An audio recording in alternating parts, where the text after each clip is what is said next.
In this video, I'm going to share how long it took to get monetized, what I've earned so far as a creator, and what really happens when your channel starts to grow. It took me 5 years to get monetized. I started my YouTube channel in March of 2019. I was pretty consistent at posting videos. I didn't know what I was doing. I didn't have any equipment. I just started. My very first video was filmed on an iPad with a very low quality audio. And disadvantages of always being on the go is you're distracted. I just kept going. And even for a little while in 2021, I hired an editing team to help up-level my videos. But none of my videos ever really got traction. I never really got momentum. The beautiful thing that happened was I was becoming a better teacher, a better content creator. I was coming into more confidence in myself as a teacher, as a mentor, as a coach, as a hypnotherapist, sharing my skills and knowledge online. Not with any kind of schedule, just kind of when I felt like it. Then in 2022, I quit long form, but I consistently was uploading shorts pretty regularly. Then, September of this year, I got the idea to get a whiteboard and start to teach everything that I know and that I'm doing with my students and clients offline.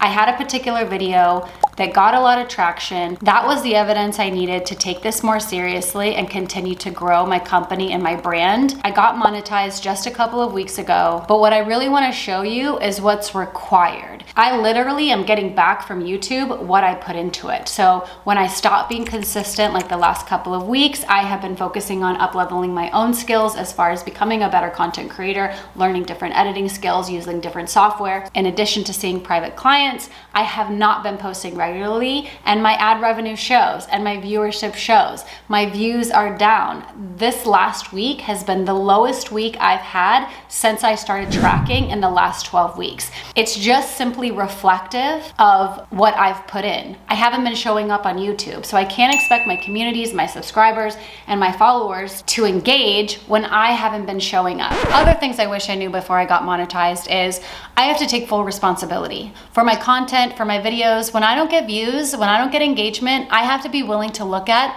does my video suck? Is it boring? How can I get better? How can I increase engagement? How can I create more interesting content so that people will want to watch? And what that does is that requires me to be emotionally detached. I can't take any of it personal. I can't be overly sensitive when I look at my analytics and I see like, this didn't perform well, 5 people liked it, no people watched it. Like the whole emotion has to be removed, and I have to look at it as a scientist. And I have to take full responsibility if a video did well, as well if a video didn't perform well. I am responsible because I am the creator. The other thing to take into account is this gonna be a hobby? Is this gonna be something that I just post videos for fun and share the work that I do in my personal and private life online? Or am I actually gonna create this into a business, grow my brand, grow my community, and have this be a viable income stream for me? As your channel grows, you're gonna start to get offers, all kinds of offers. Some spammy, some not real, some actual viable, some of them are not even worth your time. My best advice, if you are a beginner as well, only work with reputable brands that you know, like, and trust. Avoid scams at all costs and avoid any low value partnerships.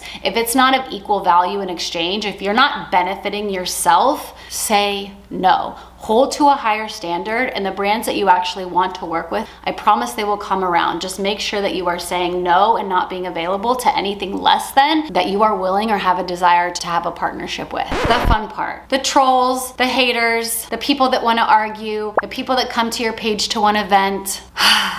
Things I wish I knew before getting monetized. The more people that see my content, the more opinions and feedback that I receive. The good thing and the beautiful thing about being on this journey for the last 5 years is that I can handle it. I can hold it. I can hang out with a troll. I can see a negative comment. I can see somebody who doesn't like my stuff, who disagrees completely, who wants to come and barf on my page in the comment section. Doesn't bother me at all. This is why you must love your work. You must love what you're doing, and you must love the process, because that will outshine any kind of negativity that comes your way. And that wouldn't have been the case 5 years ago. I was too fragile. I'm such an advocate, you guys, for the slow burn. Don't want to get monetized overnight, because I can guarantee you won't be able to handle the exposure. You won't be able to handle the influx of energy and opinions and feedback. So enjoy the journey. Another thing I wish I knew before monetization is how much time this is going to take. I actually have a private mentorship and hypnotherapy practice with private clients and students,